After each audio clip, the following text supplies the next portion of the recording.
Hello mga idol, this is Annalyn Ribas Bourbon. So andito tayo ngayon sa hospital ng Lawang. So ayan, nadaanan namin kasi ito.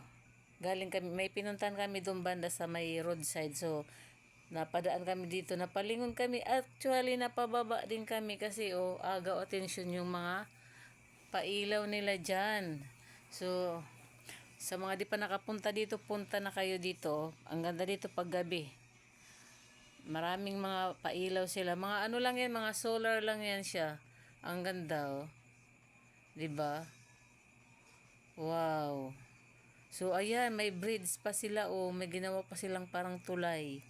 Ayan, oh. 'Di ba? Oh, see? Ang ganda, no? Ayan, tapos ayan, mayroon pa diyan parang may mga kabute. Ang ganda niyan, guys. So, parang mga mushroom na ano, may pula yung may pula na nag ano. Tapos meron din dito heart. Ayan, pwede ka diyan mag-picture diyan, umupo ka diyan. Thank you guys for watching.